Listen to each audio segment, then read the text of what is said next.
Ketika gadis itu memasuki gerbang rumah sakit, seluruh atmosfer seolah berhenti bernapas.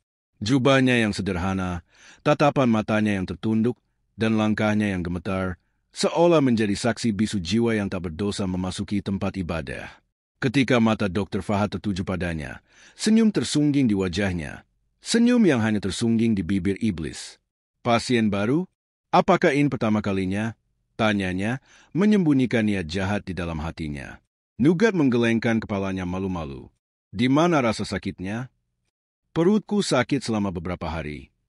Katanya perlahan, seolah-olah ia malu dengan suaranya sendiri. Baguslah, masuklah, biarkan aku melihatmu. Namun ada racun aneh dalam nada suaranya, yang tak dapat dipahami Nugat, atau mungkin tak ingin dipahaminya. Begitu pintu tertutup, keheningan menyelimuti ruangan, seolah-olah badai akan segera dimulai. Dr. Fahad memintanya duduk di kursi dengan nada simpati yang palsu. Begini, kamu baru dan rasa sakit ini umum terjadi pada perempuan. Tapi kalau diabaikan, bisa berbahaya. Aku akan melakukan pemeriksaan lengkap untukmu, agar kamu bisa istirahat. Nugat mengangguk ragu. Usianya baru 17 tahun, bahkan belum tamat sekolah. Ayahnya meninggal dan ibunya sakit di rumah. Dia datang hanya untuk berobat. Dia bahkan belum terpikir untuk memeriksakan diri, tapi dokter bersikeras. Pemeriksaan itu perlu, kalau terjadi apa-apa, kamu sendiri yang akan khawatir. Fahad keluar dari balik mejanya dan mengunci pintu dari dalam. Nugat menatapnya heran, kenapa pintunya tertutup? Privasi penting di sini. Kamu harus memeriksakan diri dengan tenang. Itu kebijakan rumah sakit. Kalimat ini biasa ia ucapkan kepada setiap perempuan yang pertama kali masuk ke kamarnya. Itu sudah menjadi rutinitasnya. Tapi hari ini ada hal lain. Perempuan yang duduk di depannya terlalu polos. Ketidaktahuannya, kegugupannya, dan air mata di matanya semakin membakar semangat yang tersembunyi di dalam diri Fahad. Kamu berbaring. Ini tempat tidurnya. Aku akan memeriksa perutnya dengan tanganku. Nat hanya menurutinya. Namun begitu ia berbaring di tempat tidur, api nafsu mulai berkobar di mata Fahad. Ia mengulurkan tangannya, tetapi pada saat itu, sebuah guncangan hebat terasa. Petir menyambar sesaat, dan guntur yang keras terdengar di luar jendela. Fahad tiba-tiba berhenti. Ia tampak terdiam beberapa saat. Nat memejamkan mata dan mulai berdoa dengan gemetar. Allah, selamatkan aku. Aku datang hanya untuk berobat. Allah, tolonglah aku. Kata-kata ini perlahan mulai menghantam dinding ruangan ini dan kembali lagi. Fahad menggertakkan giginya. Diam, ini rumah sakit, bukan masjid. Namun entah mengapa, tangannya mulai gemetar. Angin dingin bertiup masuk melalui jendela, dan ruangan itu menjadi sedingin es. Fahad menyeka keringat di dahinya dengan cemas, lalu berkata kepada Nagat, "Bangun, kau boleh pergi. Ambil obatnya dari luar." Nagat, terkejut sekaligus khawatir, segera bangkit, meraih mantelnya, dan menuju pintu. Fahad membuka pintu, dan ia sendiri keluar, seolah melarikan diri dari rasa takut yang tak diketahui. Setelah hari itu, ia mulai merasa bingung. Malam harinya, ia tiba di rumah dengan mobil, nyaris mengalami 3 kecelakaan lalu lintas dalam perjalanan. Ketika ia memasuki rumah, ibunya berkata, "Fahad, wajahmu terlihat aneh hari ini, seperti ada bayangan yang menimpamu." Fahad berkata dengan marah, "Tidak ada, tinggalkan aku sendiri." Namun saat tidur di malam hari, ia bermimpi. Itu bukan mimpi, melainkan pemandangan yang mengerikan. Kamar yang sama, ranjang yang sama, dan Nugat terbaring di ranjang. Namun, cahaya muncul dari wajahnya, dan tangan Fahad berlumuran darah. Lalu tiba-tiba, api berkobar di sekelilingnya, dan jeritan ribuan perempuan terdengar. "Kami akan mempertanggungjawabkan ketidakadilanmu. Kami tidak bisa lepas dari cengkeraman Allah. Bertaubatlah, kalau tidak, kau akan melihat mata neraka." Fahad terbangun sambil menjerit, seluruh tubuhnya berlumuran keringat. Ia minum air, tetapi tangannya gemetar. "Itu gadis yang sama, dia pasti membaca sesuatu, dia mengutukku." Fahad berbicara sendiri, seolah-olah ia hampir gila. Ketika ia tiba di rumah sakit keesokan harinya, Nigat muncul di hadapannya lagi. Tapi kali ini dia tidak sendirian. Seorang ulama senior bersamanya, dan wajahnya memancarkan kemuliaan. Ia menatap Fahad dan berkata, "Kami mencurigaimu dan banyak gadis sakit lainnya siap memecah kesunyian melawanmu. Waktumu habis, Fahad." Dokter Fahad duduk di kursinya, tetapi butiran keringat di dahinya jelas menunjukkan bahwa ada rantai ketakutan yang mengikatnya.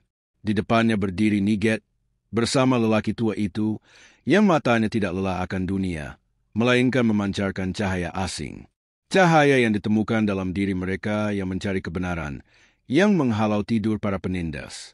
"Kami ragu, tidak, tetapi kami yakin Anda telah memperkosa banyak gadis tak berdosa, dan sekarang hukuman Anda sudah habis," kata pria itu dengan nada rendah namun tegas. Nigat berdiri diam, matanya masih tertunduk, seolah masih takut pada binatang buas seperti Fahad. Namun Fahad berusaha mengendalikan diri. "Ini semua omong kosong. Atas dasar apa Anda menuduh saya? Apakah ada bukti yang memberatkan saya?" Pria tua itu mengeluarkan selembar kertas dari sakunya dan meletakkannya di hadapannya. "Ini adalah pernyataan yang telah direkam oleh mantan pasien Anda, dan jika Anda mencoba melarikan diri, kami akan membawa seluruh masalah ini ke media." Lidah Fahad terasa kering. Ia menatap kertas itu, dan tak butuh waktu lama untuk mengenalinya. Pasien yang jeritannya ia kubur di dinding, gadis yang tak sadarkan diri selama 3 hari, mereka semua kini membuka mulut. Nugat adalah saksi terakhir dari mereka semua, tetapi yang paling polos, dan kepolosan itu mengguncang Fahad hingga ke lubuk hatinya. Fahad meninggalkan kursinya. "Saya tidak takut apapun. Saya seorang dokter hebat, koneksi saya sangat luas." "Dan apa hubunganmu dengan Allah?" tanya sang tetua. "Seberapa besar syafaat yang sah di sana?" Kalimat ini menusuk Fahad bagai anak panah yang menancap di jantungnya. Ia meletakkan tangannya di dada Nugat sejenak, dan napasnya langsung tercekat. Nugat segera mundur, ketakutan. Sang tetua mengulurkan tangan dan meletakkan tangannya di bahu Nugat. "Tidak perlu takut, Allah adalah sandaran bagi yang tertindas." Saat itu, Fahad dibawa dengan ambulans. Keributan terjadi di koridor rumah sakit. Dokter Fahad, yang biasanya bersikap brutal terhadap satu pasien atau yang lain setiap hari, kini gemetar di dalam ambulans. Malam harinya, Fahad terbaring sendirian di kamar pribadi di rumah sakit. Dokter mengatakan arteri jantungnya tiba-tiba membengkak tanpa sebab. Tubuhnya terasa terbakar, dan matanya berkabut aneh. "Ini sepertinya bukan penyakit biasa," kata seorang perawat lembut. "Rasanya seperti semacam siksaan batin." Mata Fahad terbuka, tetapi ia tak mampu lagi berbicara. Lidahnya tersangkut di langit-langit mulutnya. Hanya satu suara yang bergema di benaknya. "Kami akan mempertanggungjawabkan kekejamanmu." Tak seorang pun luput dari genggaman Allah. Di sisi lain, ketika Nagat sampai di rumah, ibunya melihat wajahnya dan terkejut. "Nak, kau telah berubah? Cahaya apa yang ada di wajahmu?" Nagat memegang tangan ibunya dan menangis. "Bu, Allah menyelamatkanku. Dia penindas yang hebat, tetapi Allahku menyelamatkanku dari tangannya." Keesokan harinya, berita itu menyebar ke rumah sakit di seluruh kota. Dokter Fahad sakit parah, tak bisa bicara, matanya sayu, ia tak mengerti penyakit apapun. Sebuah surat kabar menulis, "Apakah tongkat Allah benar-benar diam?" Fahad kini terkurung di kamar rumah sakit tempat ia pernah berkeliaran bak raja. Ia kini menjadi tawanan tak berdaya, tubuh berdosa, yang napasnya memikul beban hawa nafsunya sendiri. Sepanjang hari ia bergulat dengan dirinya sendiri. Di malam hari dalam mimpinya wajah-wajah polos yang sama, jeritan yang sama, kegelapan yang sama. 3 hari kemudian, sebuah kejadian aneh terjadi. Kamera internal rumah sakit menunjukkan kondisi Fahad seperti ini. Ia sendirian di tempat tidur, tetapi seolah-olah sedang berbicara dengan seseorang. Lalu ia mengangkat kedua tangannya seolah meminta maaf dan menggelengkan kepalanya kuat-kuat. Tetapi tidak ada seorang pun di sana. Para dokter mengatakan bahwa ia terus-menerus berhalusinasi, dan ia merasa gadis-gadis mati berjalan di sekelilingnya. Dia ingat nama-nama mereka. Dia ingat tanggal-tanggal itu. Dan yang terpenting, wajahnya membuatnya menangis setiap malam. Saat itu giliran jaga ketiga malam itu. Koridor-koridor rumah sakit sunyi senyap, seolah ajal sedang mendekat. Kondisi Fahad semakin memburuk. Ia bagaikan tawanan ranjang. Ia tak bisa melihat dengan jelas, tak bisa berbicara. Ia bahkan tak bisa bergerak. Ia hanya terbaring di sana seperti mayat sakit tak bernyawa, namun pikirannya kacau. Ia ingin berteriak, tetapi lidahnya keluh. Ia ingin menangis, tetapi matanya kering. Ia ingin meminta maaf, tetapi tak ada kata yang terucap. Dan kemudian, seolah mimpi baru, atau mungkin kenyataan mengerikan lainnya, mulai terbentang di hadapannya. Dinding ruangan tiba-tiba menghitam. Kipas angin mati. Lampu meredup. Dan kemudian satu persatu gadis-gadis itu berdiri di sekeliling tempat tidurnya. Mereka yang jiwanya telah dilukai oleh Fahad. Di antara mereka ada seorang gadis berusia 6 tahun yang salah dirawat di bangsal rumah sakit. Gadis kedua adalah seorang remaja yang bunuh diri. Gadis ketiga adalah kembaran Nigat. Tetapi dia bukan Nigat. Itu adalah gambaran kepolosannya. Kami kembali, Fahad. Kamilah yang kau tangani. Kau menindas kami, mengira kami tak bisa berkata-kata, tetapi rasa sakit kami mengoyak langit. Fahad ingin bergerak, ingin berlari, tetapi tubuhnya terasa seperti diikat. Lalu mereka semua berkata serempak, "Sekarang Allah sendiri yang akan menanyaimu." Air mata menggenang di mata Fahad. Ia teringat Nigat. Hari itu, ketika ia memanggil Nigat ke dalam, wajahnya yang gemetar, doanya, tangisan itu, "Allah, selamatkan aku. Ya Allah, ampuni aku." Fahad berbicara dalam hatinya, tetapi kini bahkan suara hatinya pun mulai tertahan. Napasnya terasa sesak. Para dokter di rumah sakit terkejut. Pasien ini normal dalam setiap tes, tetapi otaknya mati. Dia tidak bisa berkata atau mendengar apapun, hanya matanya yang terus menatap sesuatu yang tidak diketahui. Seorang perawat berkata, "Saya melihat di malam hari, dia sedang berbicara dengan seseorang, tetapi tidak ada seorang pun di ruangan itu." Seorang wanita tua, petugas kebersihan di rumah sakit yang sama, yang sering membaca Al-Quran, berhenti ketika melewati kamar Fahad. Ia mengintip ke dalam pintu dan tiba-tiba terdiam. Kamar ini bukan lagi sekadar kamar. Ada suasana siksaan di sini. Ia memperingatkan pihak administrasi rumah sakit. Pria ini telah melakukan sesuatu yang membuatnya dihukum di sini. Ia membutuhkan bukan hanya obat, tetapi juga doa. Tetapi bahkan doa pun akan datang terlambat sekarang. Di sisi lain, Nigat, yang baru saja pulang dari rumah sakit, berada di desanya. Ia pergi mengikuti pengajian Al-Quran di madrasah, di mana gurunya melihatnya dan berkata, "Putriku, ada kedamaian di wajahmu yang hanya datang dari melewati cobaan. Semoga Allah melindungimu." Nigat tetap diam. Senyum tipis tersungging di bibirnya, tetapi matanya menyimpan semua yang telah dilihat, dialami, dan ditanggungnya. Namun ia tak kehilangan keyakinan kepada Tuhannya. Sebelum tidur malam, ia mengangkat kedua tangannya. "Ya Allah, jika orang itu benar-benar malu, maka berilah dia petunjuk, dan jika ia terus-menerus dalam hawa nafsunya, maka hukumlah dia seolah engkau adalah sebaik-baik orang yang menghukumnya." Saat itu, baik Nigat maupun dunia tidak tahu bahwa di kamar rumah sakit itu, pikiran Fahad berkobar bagai api. Ia merasa darah mengalir dari dinding. Kipas angin mengeluarkan suara, "Menindas, jahat, berdosa." Lalu ia merasakan darah mengalir dari tangannya. Seolah-olah telapak tangannya terbakar. Ia berteriak dalam hatinya, "Aku bertobat, ya Allah, aku telah berdosa. Aku telah mencemarkan nama baik kehidupan tak berdosa yang kau ciptakan. Ampunilah aku, bunuhlah aku, tapi ampunilah aku." Pada saat itu, seorang dokter muda di samping tempat tidurnya, yang sedang memperhatikan kondisinya, terkejut.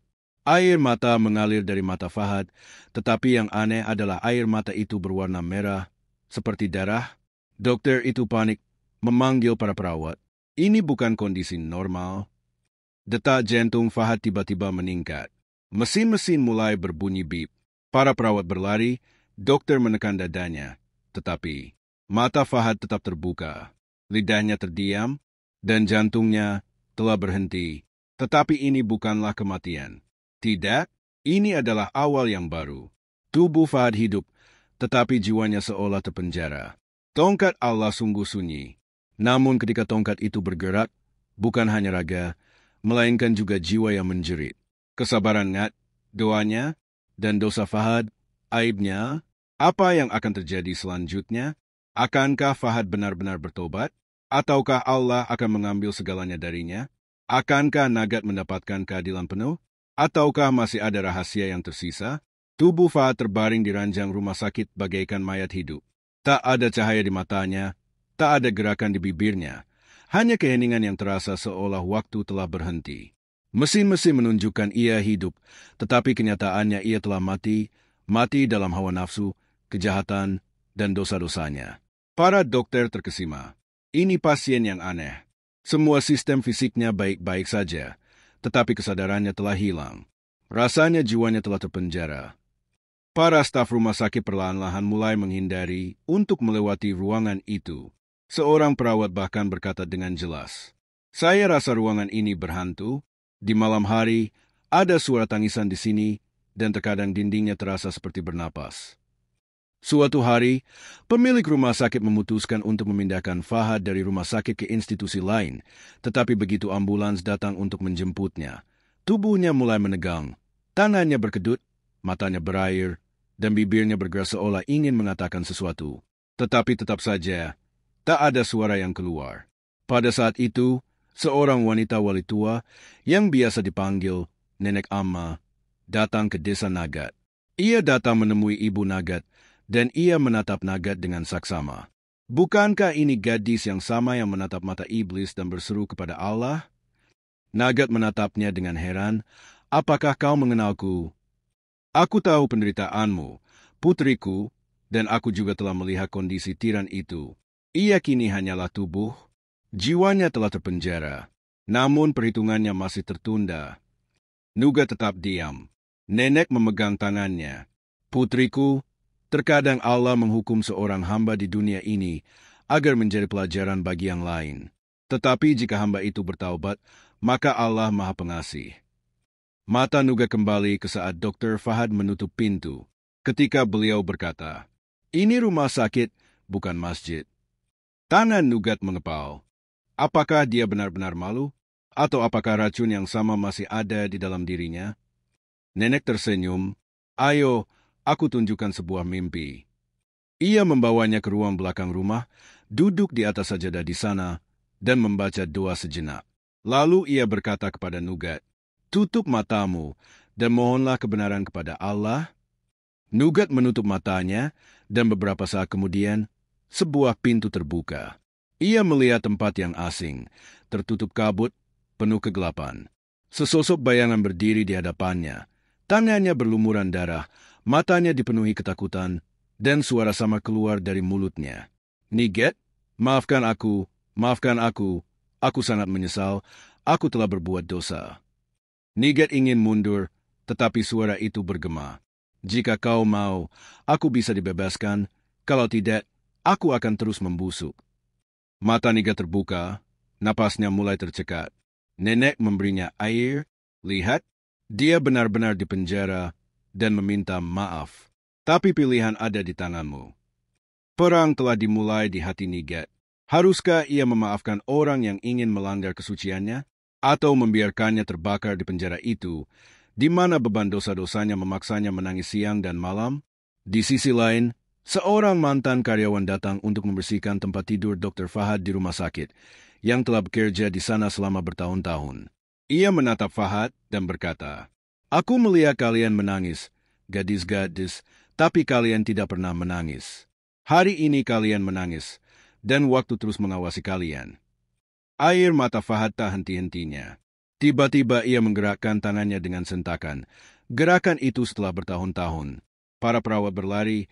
"Ini bergerak." Dokter datang, berkata dengan terkejut, "Tidak mungkin." Lalu Fahad menggelengkan kepalanya. Lalu ia mengucapkan sepatah kata, lirih. "Ngat." Malam-malam Nagat tak lagi sama. Hari-hari itu telah berlalu, ketika ia masih gadis yang ketakutan. Kini ia merasa kuat, tetapi di suatu tempat jauh di lubuk hatinya, sebuah pertanyaan terus muncul. Haruskah aku memaafkannya? Apakah dia benar-benar malu? Apakah dia Fahad yang sama yang pernah berdiri di hadapanku sebagai iblis? Ia akan berpikir, hatinya bergetar. Ibunya sering memeluknya dan berkata, "Putriku, kau belum meninggalkan pangkuan Allah. Allah akan mengangkatmu. Tapi putriku, memaafkan itu tidak mudah, apalagi ketika lukanya begitu dalam." Nagat mendengarkan dalam diam, dan untuk pertama kalinya menangis di dada ibunya. Tangisan yang menyembunyikan ketakutan, ketidakberdayaan, dan saat-saat ketika pintu tertutup dan Fahad berdiri di sana. Di sisi lain, semua orang di rumah sakit terkejut. Tubuh Dr. Fahad mulai bergerak. Ia kini berbicara perlahan, tetapi hanya satu nama yang terucap di lidahnya. Ngat, ampuni aku. Hal itu telah menjadi misteri bagi para perawat dan dokter. Pria yang telah terbaring tak bernyawa selama beberapa hari itu kini menangis dengan air mata di matanya dan berkata, "Allah, ampuni aku, berikan aku kematian, tetapi jangan beri aku hukuman ini.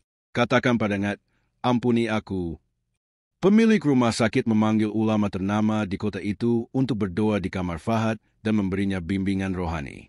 Ulama itu datang, duduk di dekat Fahad, dan bertanya kepadanya, "Apa yang kau lakukan adalah kejahatan besar. Apakah benar-benar ada penyesalan di hatimu? Ataukah ini juga rasa takut akan hukuman?" Air mata mulai mengalir dari mata Fahad. "Aku mencoba menghancurkan kepolosan Nat dengan mataku, tetapi Allah menghentikan tanganku. Dulu aku tertawa, dan sekarang aku menangis. Bau dosaku telah mengendap di napasku. Aku mengulangi momen itu siang dan malam, dan mati setiap saat." Ulama itu menarik napas dalam-dalam.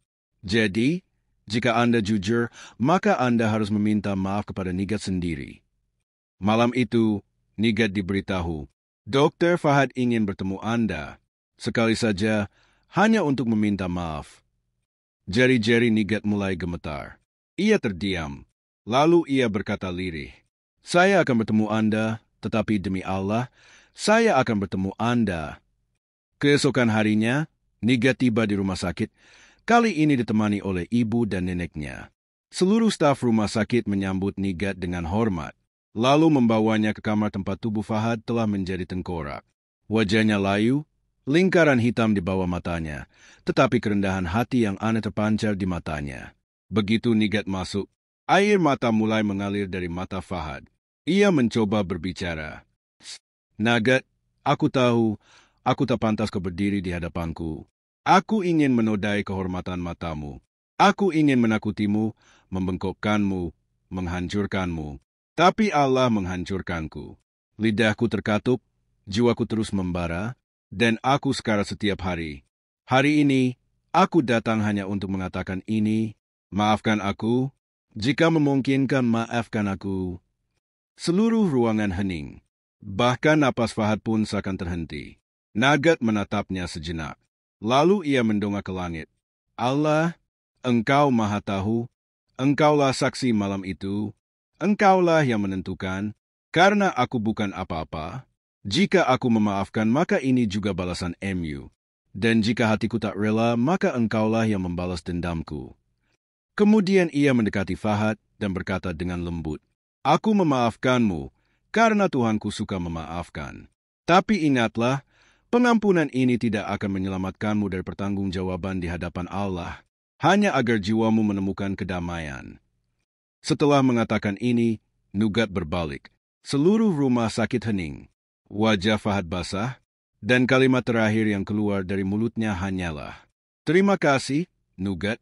Aku telah menerima kematian baru, bukan kehidupan baru." Fahad memejamkan matanya sepenuhnya untuk pertama kalinya sejak permintaan maaf Nigat. Seolah kelopak matanya, yang telah memikul beban selama bertahun-tahun, telah menemukan kedamaian hari ini. Namun kedamaian itu hanya sesaat. Ruangan itu masih sama, tetapi Fahad tidak lagi sama. Ia lemah, tetapi hatinya hancur. Ia kini mulai bertanya-tanya, apakah Allah telah membuatku tetap hidup sehingga aku bisa mati selagi aku masih hidup? Para staf rumah sakit mulai menunjukkan simpati kepadanya. Para perawat yang tadinya enggan melihatnya, kini memberinya air dan obat tepat waktu. Tetapi Fahad mulai merasa jijik pada dirinya sendiri. Ketika ia bercermin, ia akan melihat air mata Nigat. Ketika ia mencoba melafalkan kalimat dengan lidahnya, suara jeritan mulai bergema di benaknya.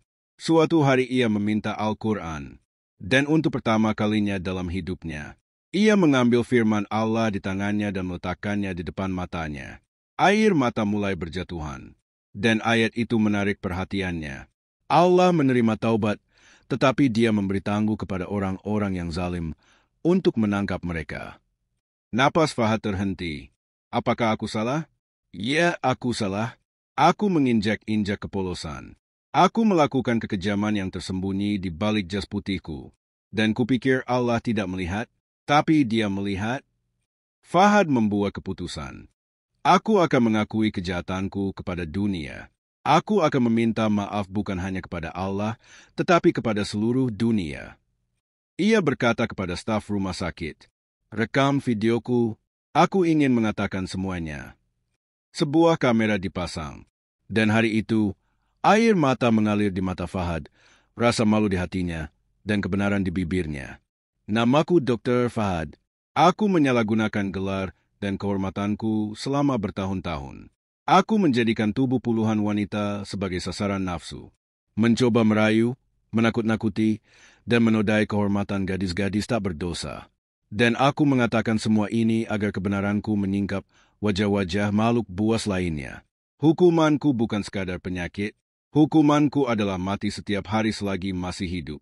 Aku minta maaf kepada Ngat, kepada ibunya, dan kepada setiap putri yang pernah kulihat. Aku juga minta maaf kepada Allah, tetapi jika Allah menjadikan aku bahan bakar neraka, maka aku akan menganggap diriku layak untuk itu. Video ini disimpan oleh Departemen Media Rumah Sakit, dan ketika video itu menjadi viral di internet, seluruh negeri terkejut. Pengakuan seorang dokter, gadis-gadis polos yang terobsesi dengan nafsu kini berbicara. Nigat, gadis pendiam, menjadi sebuah revolusi. Nigat mulai dipuji di media sosial, dan orang-orang mulai menyebut Fahad sebagai mayat hidup. Tetapi Fahad tidak peduli lagi dengan semua hal itu. Ia mulai membantu pasien-pasien kecil di rumah sakit. Ia akan membeli obat untuk anak-anak yang sakit parah dengan uangnya sendiri. Sekarang ia akan pergi dan menyapu bangsal tempat ia dulu menindas. Dan ia hanya akan mengatakan satu hal kepada setiap pasien. Maafkan aku bukan lagi orang itu. Ketika Fahad mengetahui semua ini, gelombang kedamaian menyelimuti hatinya. Nenek berkata kepadanya, "Putriku, tahukah kamu apa senjata hebat apa yang bisa memaafkan? Dengan memaafkannya, kau tak hanya membebaskannya, tapi juga dirimu sendiri." Nugat menatap langit dan berkata sambil tersenyum tipis, "Ya Tuhan, kau mendengar jeritanku dan menjadikan penindas sebagai teladan di dunia. Imanku menjadi semakin kuat." Di koridor rumah sakit terbesar di kota itu, hanya ada satu nama di setiap lidah, Dr. Fahad. Namun kini, tak ada rasa hormat atau kebanggaan dengan nama itu. Kini nama itu telah menjadi simbol ketakutan, pelajaran, dan penyesalan. Dokter yang tak pernah mendengar suara siapapun di hadapannya, kini membungkuk di hadapan semua orang. Dokter yang tak membiarkan siapapun menatapnya dengan mata penuh. Hari ini ia akan menundukkan pandangannya ke setiap wajah dan meminta maaf. Namun ada satu orang yang tak tahan dengan semua ini. Adik Fahad, Adil. Adil sendiri adalah orang yang berkelas, memperlakukan dengan jujur di sebuah klinik kecil. Namun ketika ia mengetahui bahwa kehormatan keluarga telah hancur karena kakaknya, hatinya hancur. Ia datang ke rumah sakit dan meminta izin untuk bertemu Fahad. Ketika ia memasuki ruangan, Fahad melihatnya dan menundukkan pandangannya. "Apakah kau benar-benar Fahad yang kuanggap idamanku, yang dulu kusebutkan dengan bangga oleh para pasienku sebagai saudaraku? Kau menguburku di tanah. Aku hidup, tapi terbaring dalam kubur yang penuh rasa malu." Air mata Fahad menggenang. Aku tahu, aku manusia yang jatuh. Aku tak hanya mempermalukanmu, tapi juga jiwa orang tuaku. Jika memungkinkan, maafkan aku, bukan sebagai saudara, hanya sebagai manusia." Adil berpaling dalam diam. Namun, alih-alih kebencian, penyesalan telah tumbuh di hatinya. Di sisi lain, kehidupan Nigat kini telah berubah. Sebuah LSM telah menjadikannya wajah kampanye untuk melindungi anak perempuan. Koran, TV, media sosial, di mana-mana ada pembicaraan tentang kesederhanaannya, kesabarannya, dan kegigihannya. Sekarang, Nigat akan pergi ke rumah sakit dan bertemu dengan anak-anak perempuan yang telah dilecehkan atau dilecehkan. Ia akan duduk bersama mereka, bercerita, dan berkata, "Aku juga sama. Suaraku serak karena takut, hatiku gemetar. Namun Allah telah menempatkanku pada posisi di mana aku dapat mengangkatmu. Aku dapat menyembuhkan lukamu, dan aku dapat mengatakan bahwa Allah tidak melupakanmu." Orang-orang mulai melihat cahaya di matanya. Seorang jurnalis bertanya kepadanya dalam sebuah wawancara, "Nigat, kamu memaafkan orang yang menyakitimu. Apakah itu mudah?"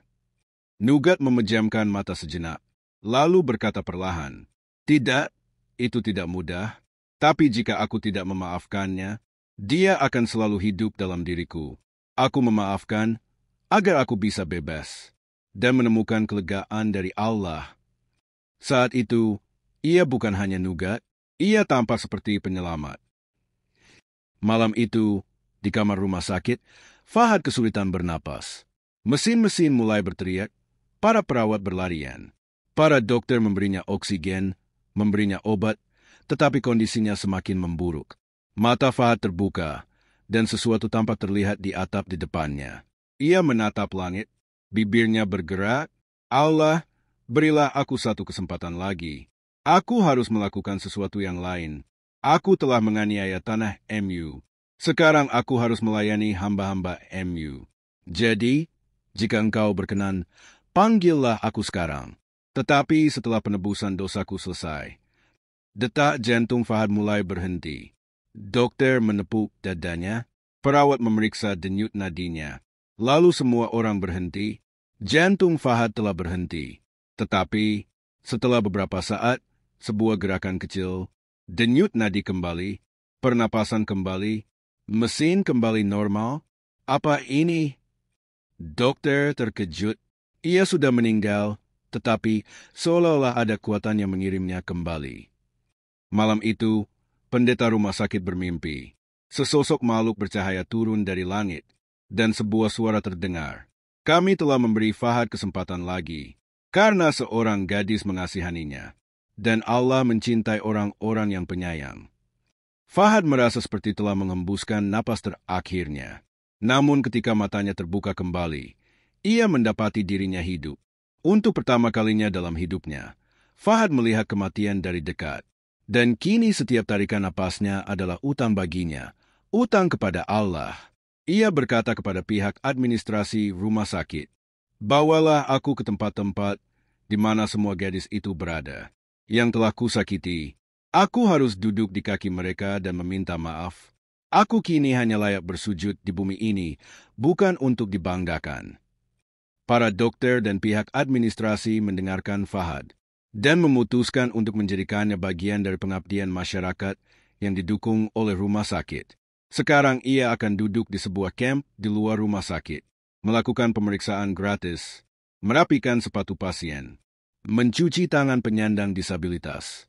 Dan setelah setiap pasien, ia menatap langit dan berkata, "Ya Allah, inilah hukumanku, dan inilah doaku." Orang-orang akan terkejut melihatnya.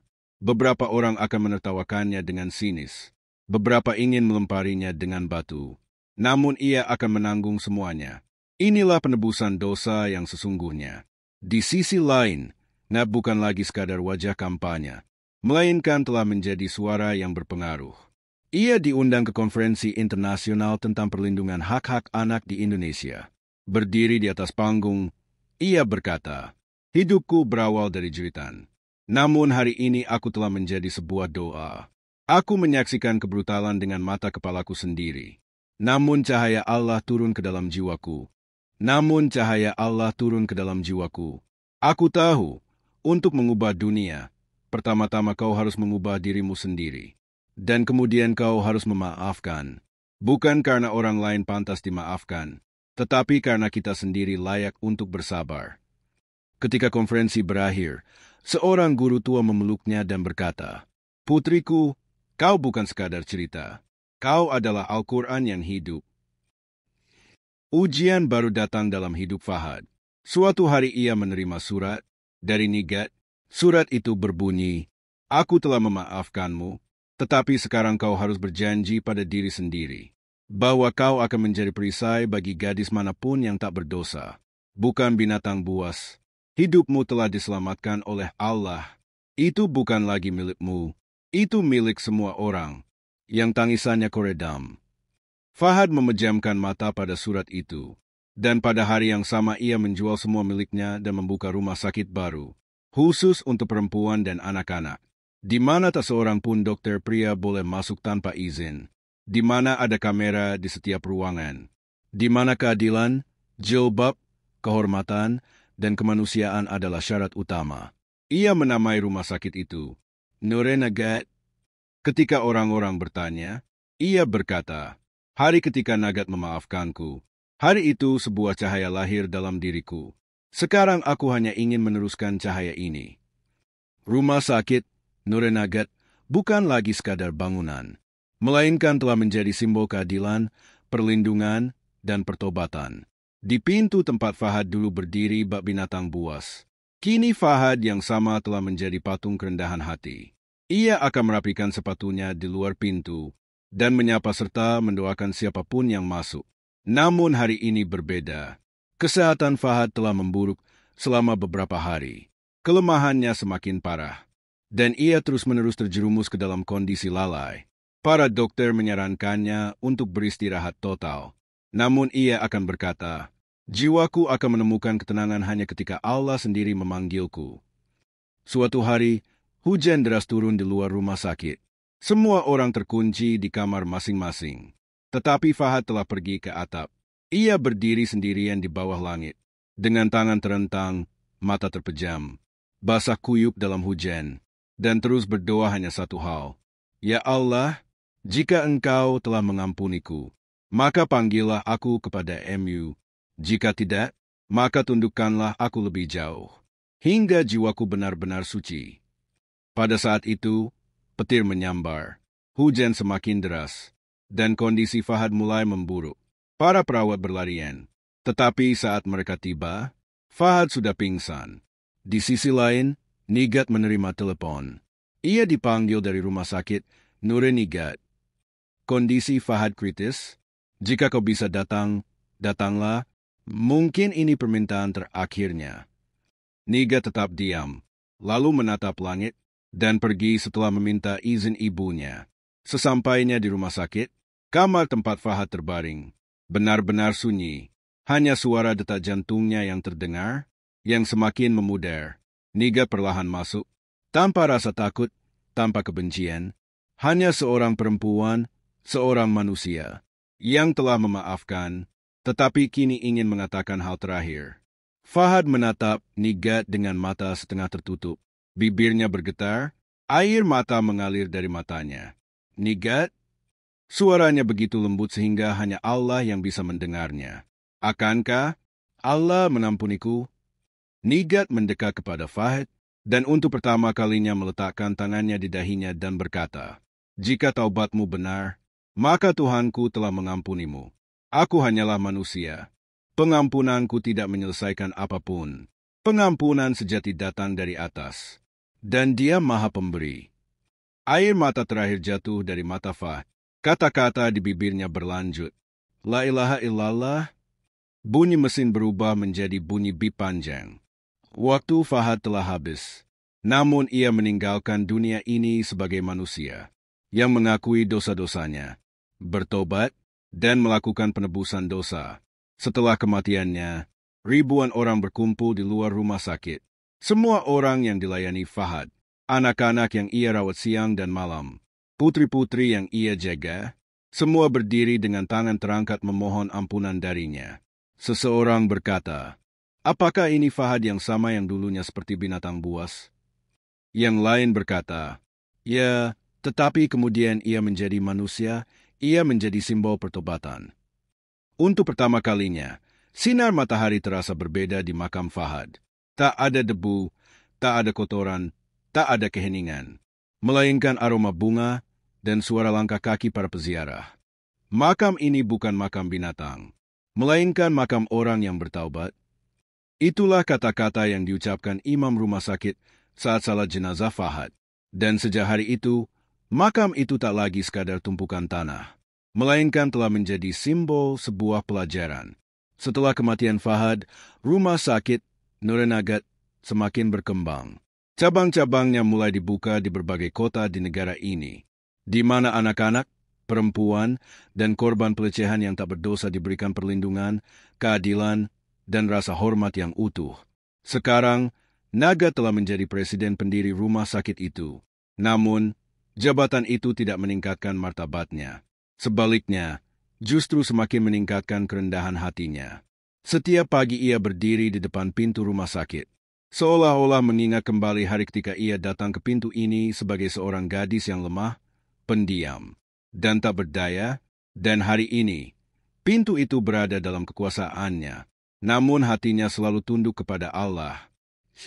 Suatu hari, seorang gadis dirawat di rumah sakit. Usia sekitar 11 tahun, wajah polos, tangan gemetar, dan mata diam. Para dokter berkata, gadis ini juga telah dianiaya. Dia tidak berbicara karena takut. Dia tidak makan apapun, juga tidak melihat siapapun. Nagat sangat menderita. Ia melihat wajahnya pada gadis ini.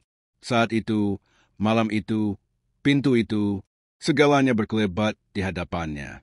Ia mendekati gadis itu, menggenggam tangannya, dan berkata dengan lembut, "Aku tahu kau sangat hancur, tapi Allah telah menjagamu, karena kau harus menjadi cahaya. Sebagaimana aku diciptakan, kau tidak sendirian, aku bersamamu." Air mata mulai mengalir dari mata gadis itu, dan untuk pertama kalinya, sebuah gerakan kecil muncul di bibirnya. "Apakah kau, Nigat?" Hati Nigat bergetar. "Ya, nak, aku adalah Nigat yang sama, yang ingin ditindas orang-orang. Tapi Allah mengangkatnya, dan sekarang aku juga tidak akan membiarkanmu jatuh." Gadis itu mulai menangis, dan hari itu, suasana rumah sakit bukan hanya suasana perawatan, tapi suasana doa. Beberapa bulan kemudian, pemerintah Indonesia menganugerahi Ngat medali keadilan. Namun ketika ia dipanggil ke panggung, ia berkata, "Jika kau benar-benar ingin mencatat namaku dalam sejarah, tulislah nama lain di samping namaku, Fah, karena jika ia tidak jatuh, aku takkan mampu berdiri. Allah membuatku menderita karenanya, dan pertobatannya membuka jalan bagiku." Kisah ini bukan hanya tentang mereka yang tertindas, tetapi juga tentang seorang penindas yang menyelamatkan hidupnya sebelum ia meninggal dengan kebenarannya. Keheningan menyelimuti panggung. Orang-orang menangis, tepuk tangan bergemuruh, dan di suatu tempat di angkasa, mungkin ada roh yang tersenyum. Niga pergi ke makam Fahd di malam hari, meletakkan bunga, dan berkata dengan lembut, "Aku memaafkan, tapi Allah memberimu kehidupan, dan kau menjadikannya kehidupan orang lain. Sekarang aku merasa damai, dan semoga kau juga berada dalam rahmat Allah." Awan-awan di langit mulai terbelah. Udara menjadi tenang.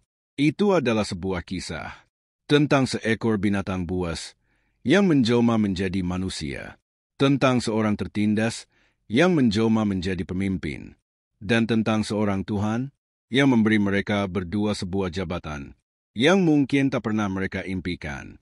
Pelajaran, dunia berubah bukan karena penindasan, melainkan karena pengampunan. Dan pengadilan Allah tidak diam, ia hanya menjatuhkan penghakiman tepat pada waktunya.